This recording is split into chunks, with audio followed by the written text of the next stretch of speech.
কথা বলছেন, আজিজ কার সৃষ্টি? তাদের।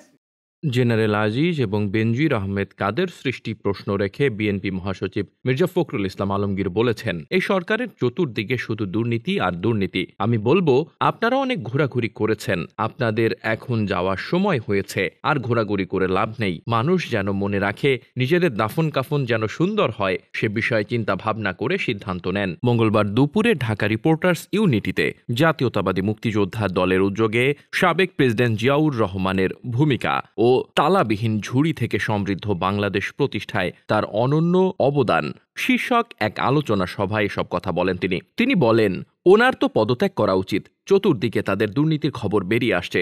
শুধু ঢাকা শহরে নয়, মফস্বল শহরেও তাদের দুর্নীতির খবর বেরিয়েছে। সাবেক একজন ভূমি প্রতিমন্ত্রীর লন্ডনে নাকি ৩ শতাধিক বাড়ি রয়েছে।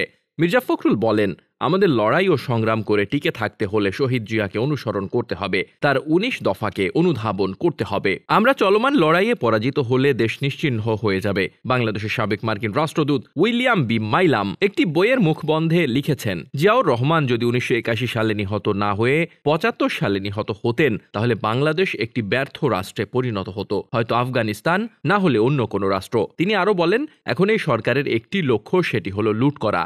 তাদের চামড়া মোটা হয়ে গেছে, কোনো কথা তাদের কানে যাচ্ছে না। আজকে ক্ষমতাকে চিরস্থায়ী করার জন্য এই সরকার ক্ষমতায় এসে তত্ত্বাবধায়ক সরকার ব্যবস্থা বাতিল করে দিয়েছে সংবিধান সংশোধনের মাধ্যমে। বিএনপির মহাসচিব আরো বলেন, যারা দেশকে ভালোবাসেন, আজকে তাদের সকলকে ঐক্যবদ্ধ হয়ে দেশ বাঁচানোর জন্য এগিয়ে আসতে হবে। আমাদের আন্দোলন বহাল থাকবে এবং এটি তীব্র থেকে তীব্রতর হবে। এই আন্দোলনের নেতৃত্ব দিচ্ছেন আমাদের ভারপ্রাপ্ত চেয়ারম্যান তারেক রহমান, আমাদের চেয়ারপারসন বেগম খালেদা জিয়া কিন্তু কখনো অন্যায়ের কাছে মাথা নত করেন নাই। আমাদের হারানোর কিছু নাই। মুক্তিযোদ্ধা দলের ভারপ্রাপ্ত সভাপতি প্রকৌশলী নজরুল ইসলামের সভাপতিত্বে এবং সাধারণ সম্পাদক খাদেম আহমেদ খানের সঞ্চালনায় সভায় আরও বক্তব্য রাখেন বিএনপির ভাইস চেয়ারম্যান শামসুজ্জামান দুদু, চেয়ারপারসনের উপদেষ্টা মোহাম্মদ আব্দুস সালাম, অ্যাডভোকেট ফজলুর রহমান, যুগ্ম মহাসচিব মুজিবুর রহমান সরোয়ার, সৈয়দ মোয়াজ্জেম হোসেন আলাল প্রমুখ।